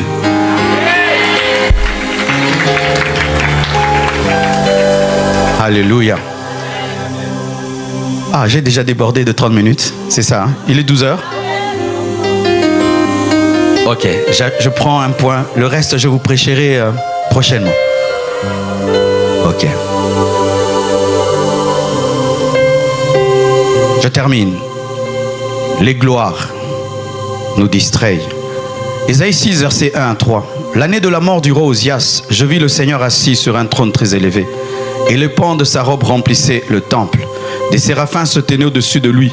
Ils avaient chacun 6 ailes. 2 dont ils se couvraient la face, 2 dont ils se couvraient les pieds, 2 dont ils se servaient pour voler. Ils criaient l'un à l'autre et disaient: Saint, Saint est l'Éternel des armées, toute la terre est pleine de ta gloire. Que Dieu me donne les phrases pour clôturer. Ésaïe a une vision de Dieu, mais il a aussi une vision des séraphins, des êtres angéliques qui ont 6 ailes. 2 pour voler, le ministère. 2 pour couvrir leurs pieds, la sainteté. 2 pour se couvrir le visage, la révérence. Les êtres qui côtoient Dieu brillent et sont glorieux. Mais lorsqu'ils voient qu'Ésaïe est là, en train de regarder Dieu, ils font de leur mieux pour que Ésaïe ne regarde pas leur visage. Ils voulaient que la seule star soit Dieu, pas les séraphins. Parce que les gloires, et quand je dis gloire, ce sont les personnes élevées, les personnes sages, intelligentes, très belles, glorieuses, ointes. Dans l'Église et dans le monde, on les appelle des gloires. Les gloires peuvent nous détacher de Dieu et nous empêcher de le regarder. C'est pourquoi les apôtres, chaque fois qu'ils produisaient des miracles et des prodiges et qu'on venait les adorer, ils disaient: nous sommes des hommes de la même nature que nous, que vous. Aujourd'hui, l'Église n'est plus focalisée sur Jésus à cause des gloires. Les oints de Dieu, les pasteurs, les apôtres, les musiciens ont rempli nos pensées et nos cœurs et ont pris la place de Jésus dans nos cœurs.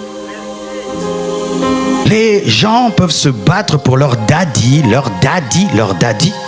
mais ne se battent pas pour Jésus. Les oints de Dieu sont devenus nos stars. Les musiciens sont devenus nos stars. Les prédicateurs sont devenus nos stars. Et même certains se comportent comme des stars. Et l'adoration qui devait revenir à Dieu revient aux hommes, une abomination. Lorsque Dieu pourra utiliser votre pasteur, des morts ressuscitent, les aveugles voient, ne l'adorez pas. Donnez toute la gloire à Dieu.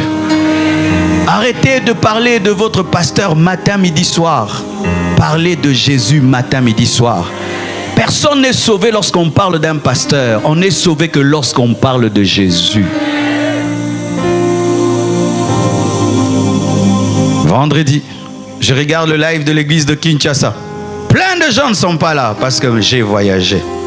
Mercredi, je regarde le live de Kinshasa. Plein de gens ne sont pas là. Pasteur Marcelo a voyagé. Pensez-vous que dans l'église primitive, lorsque Paul n'est pas là, les gens n'allaient pas au temple, n'allaient pas prier? Pensez-vous que dans l'église primitive, lorsque Pierre n'est pas là, les gens n'allaient pas au temple? L'idolâtrie. L'homme a pris la place de Dieu. Mes frères et sœurs, celui qui s'attache à la chair s'attache à la terre. Et la terre n'est que poussière. Attachez-vous à Jésus. Ne vous attachez pas à ses serviteurs. Attachez-vous à Jésus. Et quand même vous attachez aux serviteurs de Dieu, c'est parce qu'ils suivent Jésus. Mais que dans vos cœurs, qu'il n'y ait qu'un seul Dieu, Jésus. Dans vos cœurs, qu'il n'y ait qu'une seule star, Jésus. Nous ne sommes que des hommes.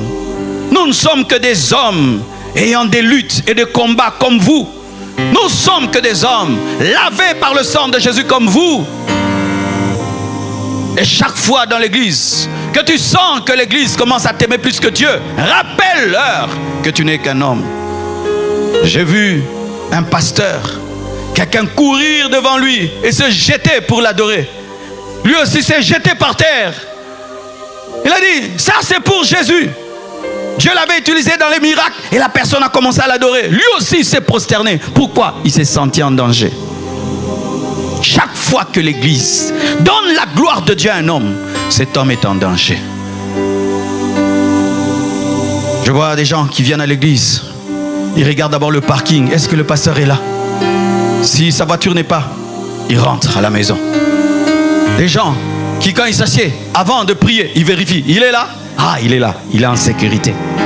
Frère, Paul est mort. Wesley est mort. Pierre est mort. Vous attachez à des gens qui, la plupart, ne vont jamais dépasser 100 ans. Vous attachez à des gens qui, la plupart, ne vont pas dépasser 90 ans. Vous vous attachez à des gens qui, la plupart, ne vont pas dépasser 80 ans. Oui, vous vous attachez à des blessures. Vous serez blessé un jour. Vous vous attachez à des gens qui ont des faiblesses. Vous savez, mes frères, dans ma marche avec Dieu, j'ai connu des déceptions terribles.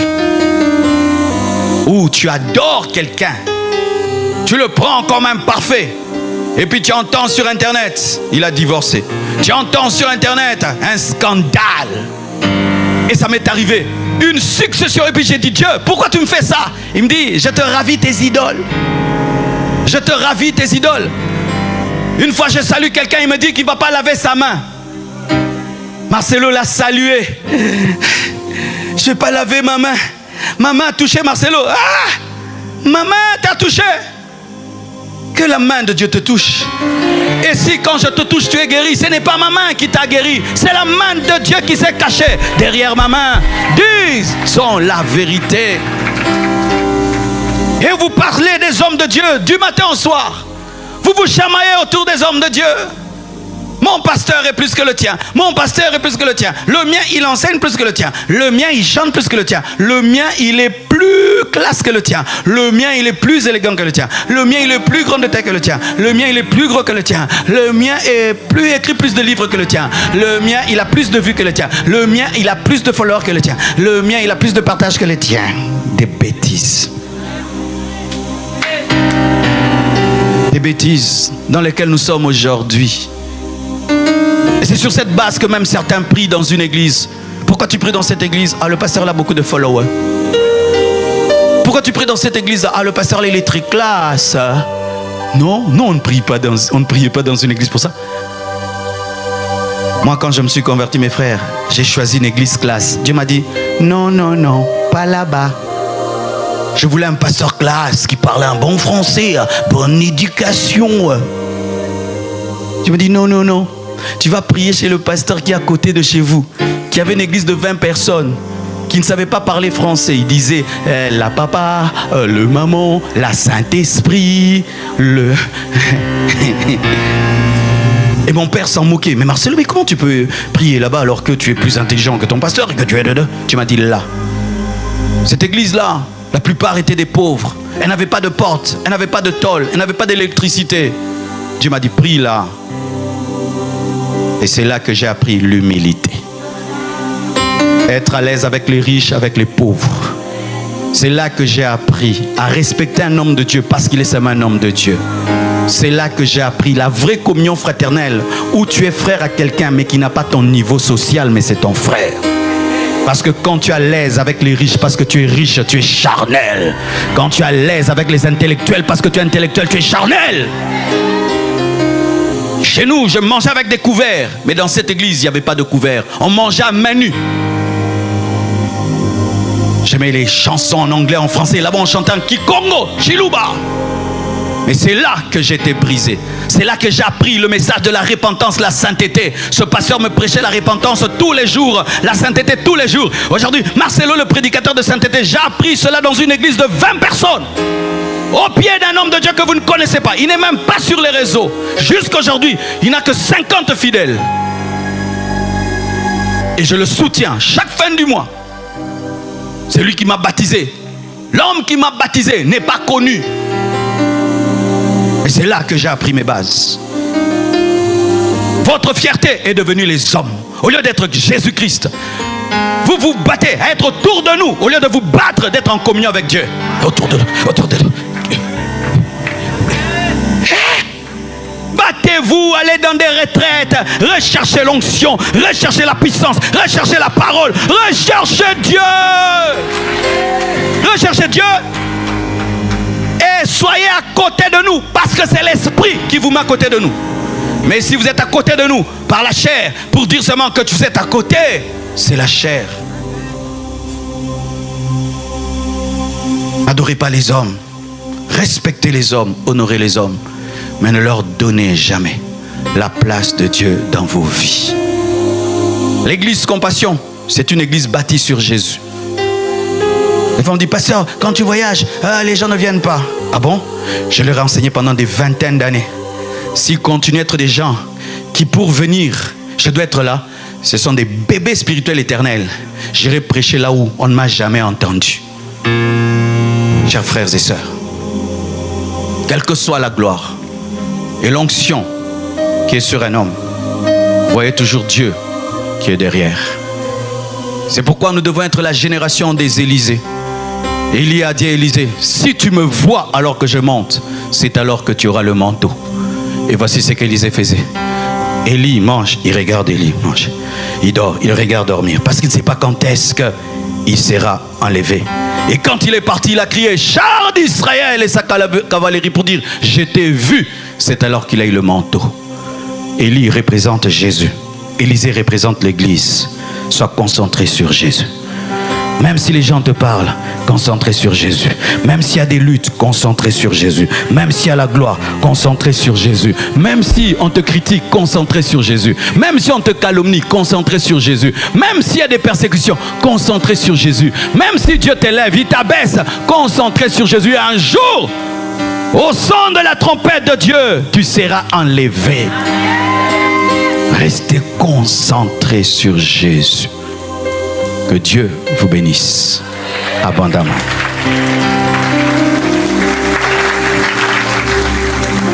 Esprit de Dieu règne, règne, règne.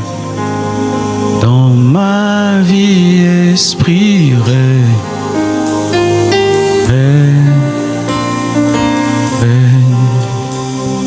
Esprit de Dieu règne, règne, règne. Dans ma vie, Esprit règne, règne.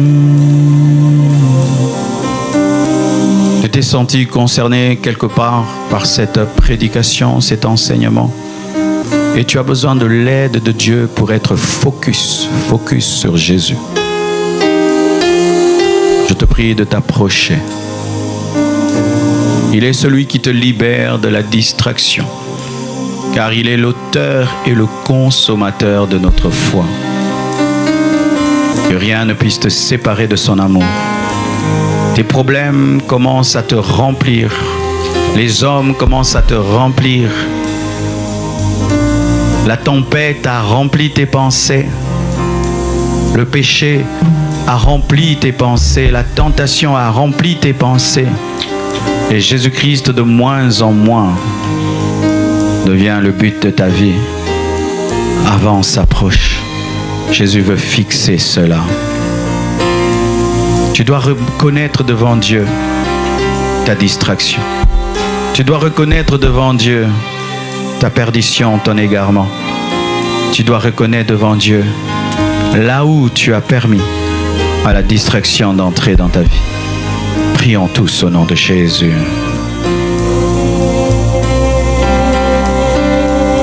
Esprit de Dieu règne,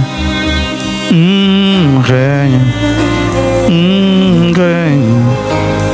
Dans ma vie, Esprit règne, règne.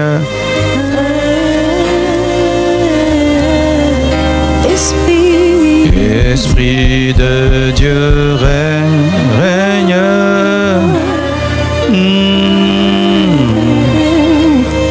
Dans ma vie, Esprit règne, règne.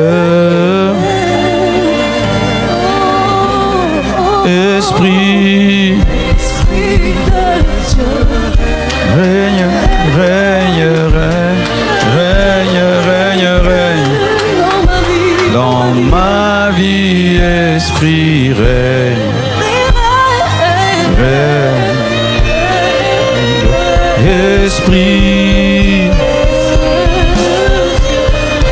règne, règne, règne, règne, règne, règne.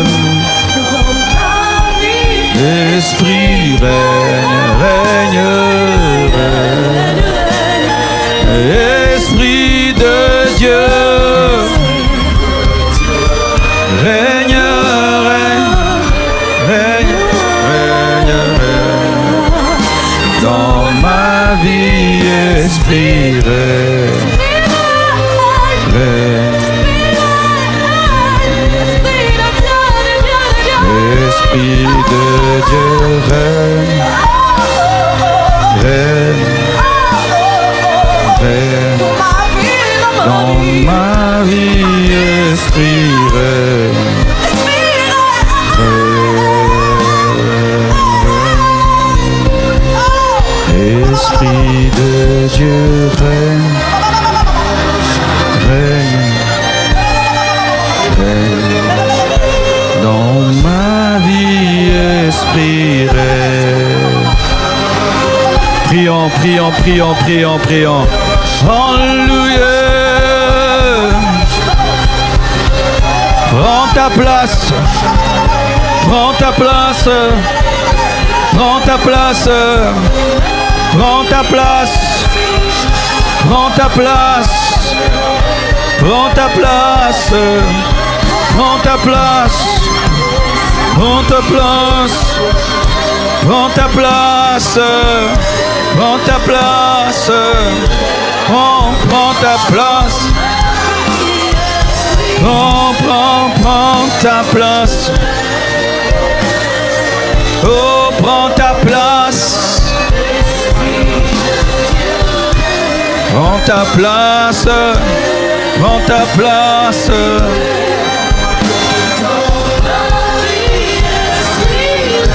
Règne. Esprit de Dieu. Règne.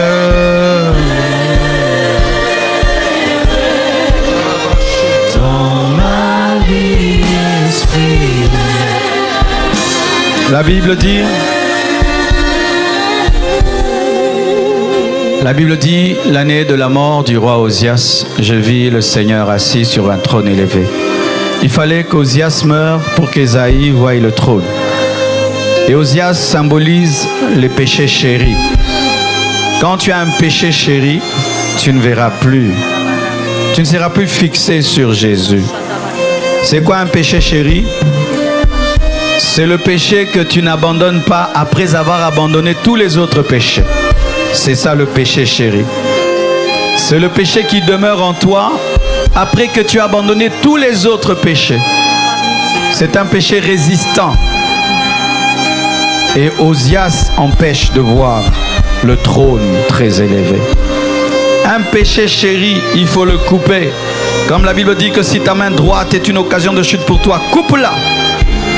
Vaut mieux aller manchot au ciel qu'avoir tes deux mains aller en enfer. Si ton œil droit est une occasion de chute pour toi, arrache-le. Vaut mieux aller au ciel borgne qu'avec tes deux yeux en enfer. Osias, c'est toute relation toxique qui t'empêche de craindre Dieu. Osias, c'est toute relation toxique qui t'empêche de prier. Osias, c'est toute relation toxique qui empêche à ta foi de grandir. Qui te détourne de Jésus? Qui te détourne de Jésus? Qu'est-ce qui te détourne de Jésus? Il faudrait que ce péché chéri meure aujourd'hui. Prends une décision avec l'aide du Saint-Esprit. Prends une décision avec l'aide de la parole. Prions. Seigneur Dieu de gloire, je fléchis. Baissons la musique s'il vous plaît. Seigneur Jésus, je fléchis mes genoux au-devant de toi. Je te demande une chose. Prends ta place. Deviens le premier dans ma vie. L'alpha de mes journées. Plus jamais le téléphone. Plus jamais la nourriture. Plus jamais l'argent. Plus jamais les hommes. Désormais, je vais débuter mes journées à genoux, en train de lire ta parole, en train de prier.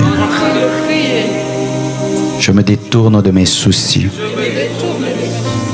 de mes inquiétudes, de mes comparaisons, de mes envies. Je me sépare de tout péché caché, tout péché chéri. Aujourd'hui, prends la place du roi. Je refuse de regarder la tempête. Je fixe mes regards sur toi. Je refuse de regarder les serpents brûlants. Je regarde à toi, Jésus, le serpent d'airain. Le serpent d'airain. Que ta mort et ta résurrection me donnent la vie. Je sors de tout rationalisme qui m'empêche de croire. J'entre dans la folie de la foi. J'entre dans la folie de la foi. Et aujourd'hui, j'accepte que tu me diriges.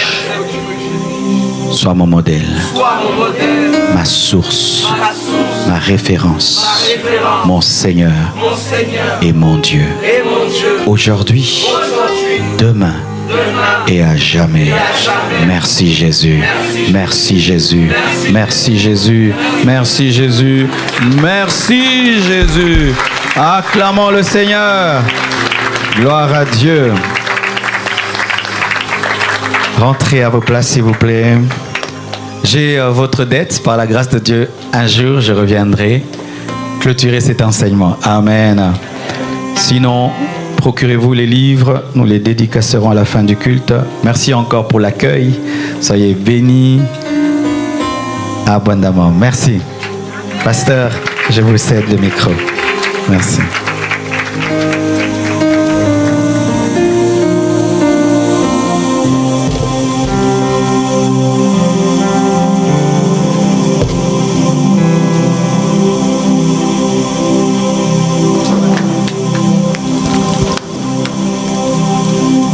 Est-ce que quelqu'un peut encore acclamer pour le Seigneur?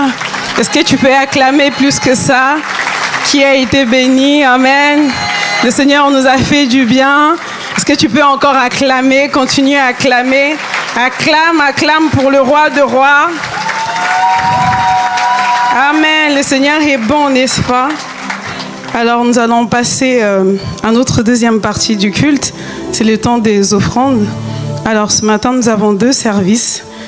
Le premier service consiste à donner nos dîmes et nos offrandes. Amen.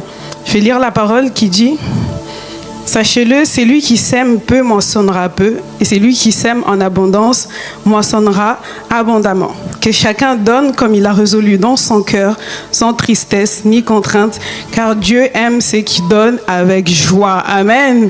Ce matin, je vous invite vraiment à venir semer avec joie. Là, je te vois, tu es là, tu as chaud, mais viens semer avec joie et le Seigneur va encore te faire du bien. On peut également s'aimer par carte bleue. Il y a des sœurs qui sont de part et d'autre avec des semelles et tu peux t'avancer et la chorale va nous accompagner. Amen. Alléluia. Amen.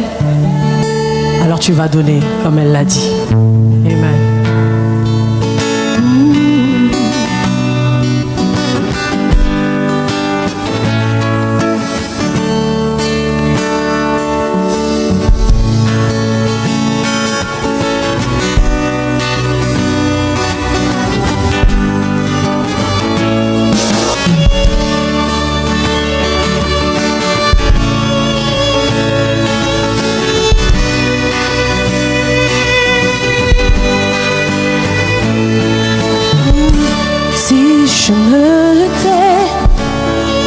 J'apprendrai à écouter la voix du bon berger. Quand je t'entends, oh, je comprends qu'il a payé pour ma liberté. Si je me tais,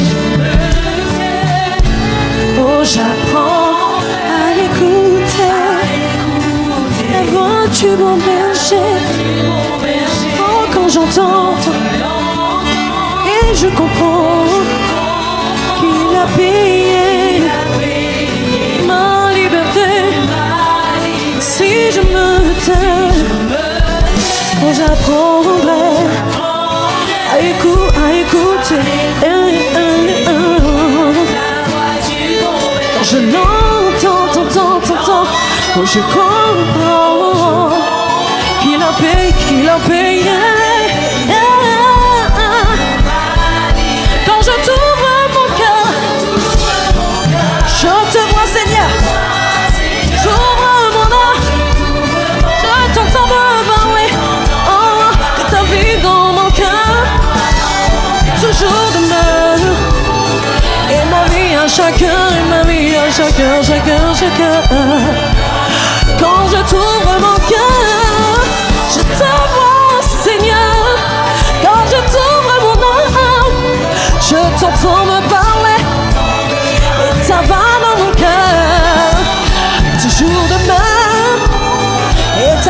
chacun. Tourne comme un torrent. Quand je t'ouvre mon cœur, je te vois. Quand je t'ouvre et ta loi dans mon cœur, toujours demeure. Et ma vie à chacun. Tourne comme un torrent.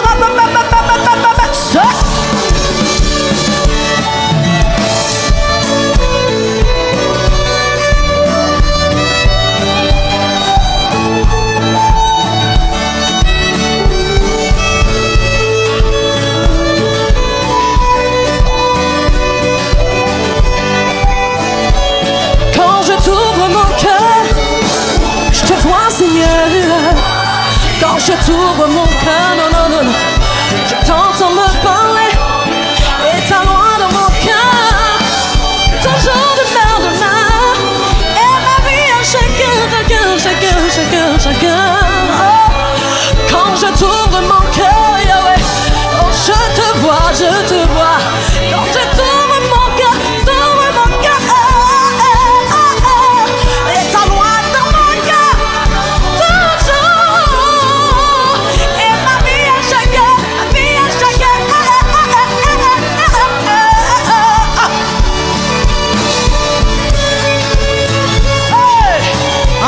en allez.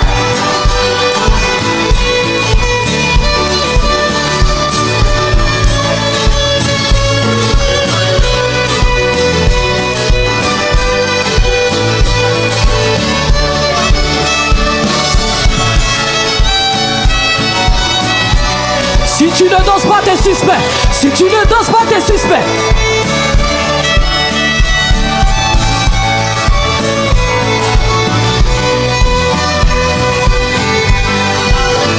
Oh, quand je t'ouvre, je te vois, Seigneur.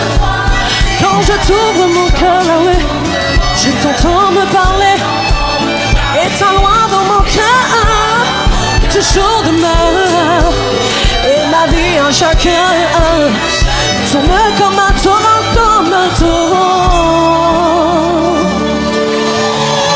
Amen.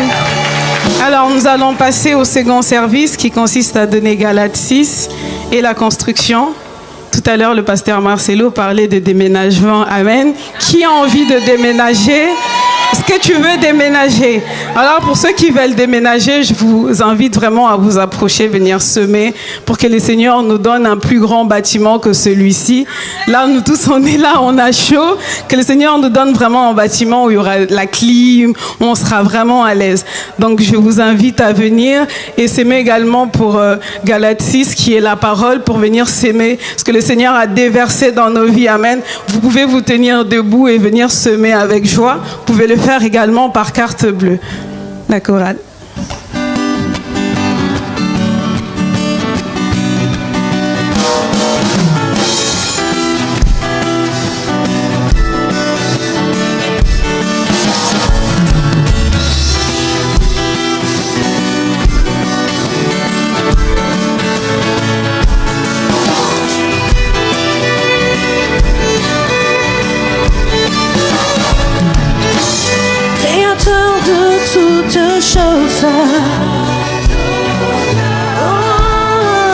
Tu réponds quand, puis je t'appelle. Créateur de puis toutes choses. Tu réponds quand, puis je t'appelle. Créateur de oui toutes choses et toutes choses et toutes choses. Oui, tu réponds quand, oui, je t'appelle. Créateur de oui toutes choses. Tu réponds quand, oui, je t'appelle. Reçois la gloire, oui, reçois la gloire, oui, reçois la gloire, oui, reçois la gloire, oui, reçois la gloire, oui, reçois la gloire, reçois la gloire, reçois la gloire, reçois la gloire,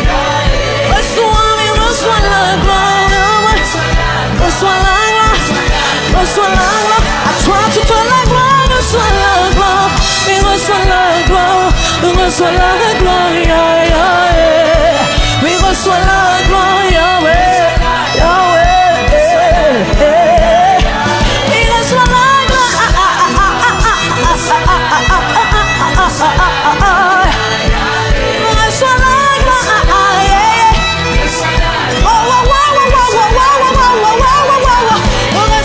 gloire, reçois la gloire, yeah, yeah, reçois la gloire, reçois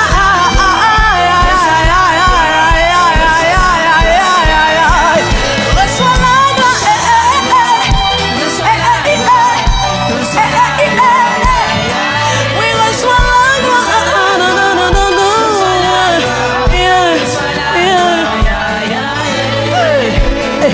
mais créateur de, oui, toutes choses. Oh, oui, tu réponds quand, oui, je t'appelle. Oh, oh, oh, oh, oh, oh, créateur de, oui, toutes choses. Oh, tu réponds quand, oui, je t'appelle. Je t'appelle. Oh, oh, oh, oh, oh, oh, reçois la gloire, oui, reçois la gloire. On y va. Reçois la gloire, oui, reçois la gloire. On y va, on y va. Reçois la gloire, oui, reçois la gloire. Yes. Reçois la gloire, oui, reçois.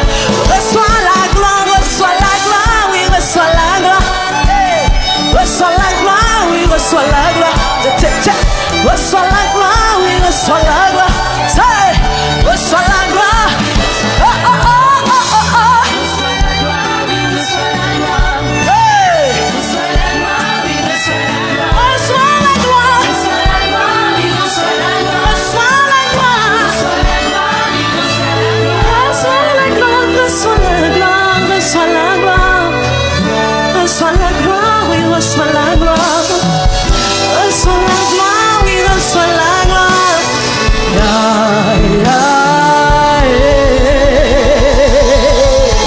Alléluia.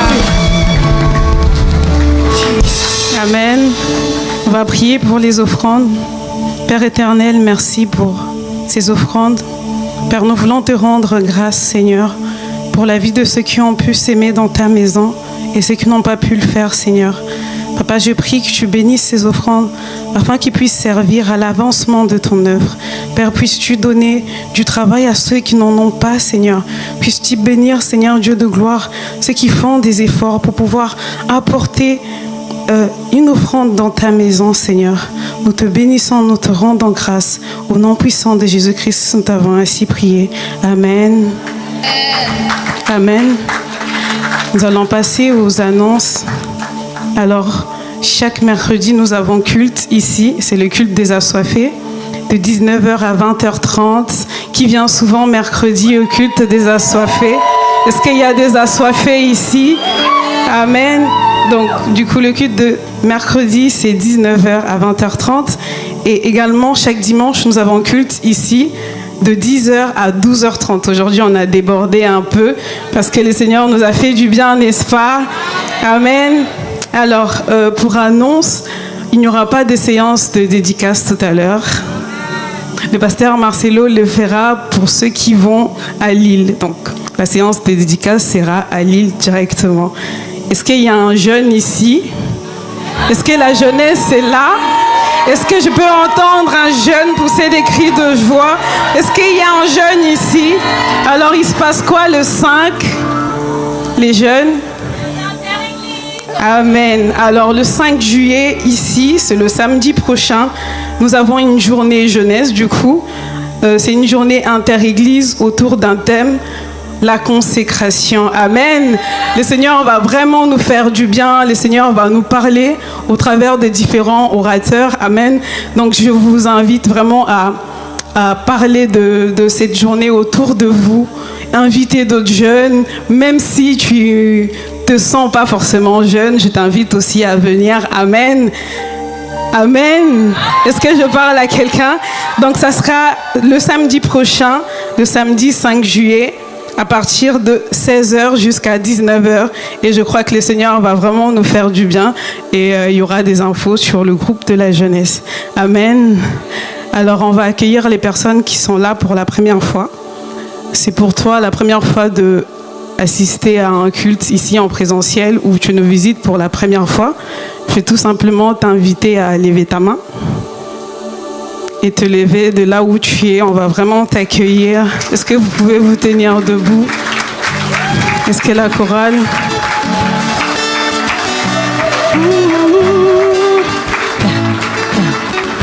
On y va. Soyez les bienvenus. Oh, oh, oh. Soyez les bienvenus. Soyez les bienvenus. Soyez les bienvenus. Soyez les bienvenus. Et soyez les bienvenus. Oui, à la compassion. À la compassion. Soyez les bienvenus. Soyez les bienvenus. Soyez les bienvenus, venus, venus, venus, venus. À la compassion.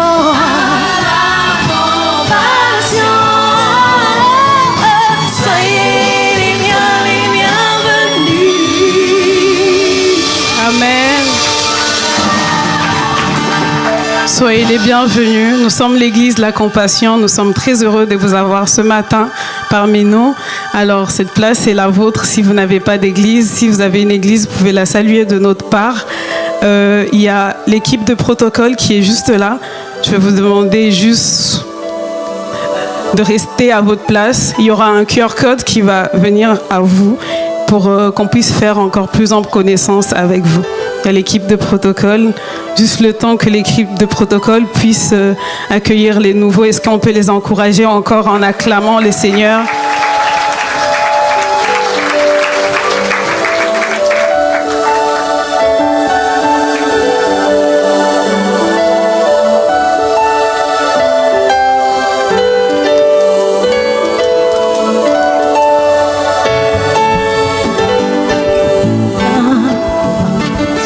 Soyez les bienvenus. Soyez les bienvenus. Soyez les bienvenus. Soyez les bienvenus. Soyez les bienvenus, venus. Soyez les bienvenus, venus. Soyez les bienvenus. Oui, à la compassion, à la compassion. Soyez les bienvenus. Amen. Amen. Encore bienvenue à vous. Alors, je vais vous demander de vous tenir debout. On va clôturer ce merveilleux culte.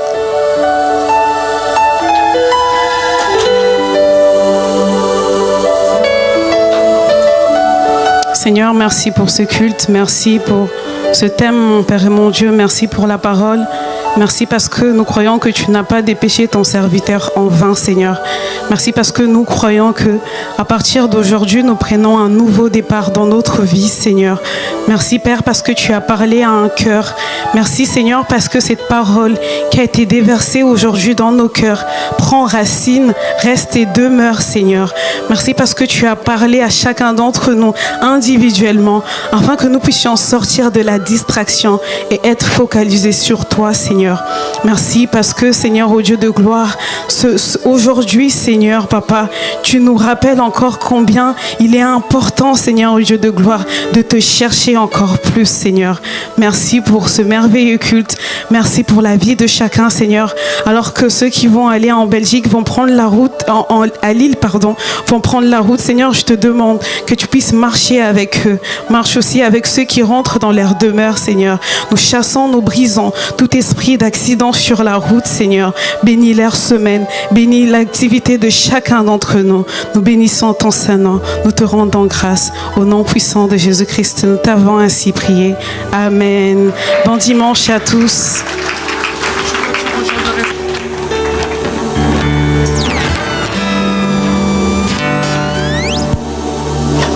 Est-ce que vous pouvez rester encore quelques minutes? le temps que la chorale va nous accompagner, jouer quelque chose. Et après, tout à l'heure, on vous demandera de sortir. Vous pouvez rester encore un peu. Vous pouvez vous asseoir ou rester debout. Juste quelques minutes. Que le Seigneur vous bénisse.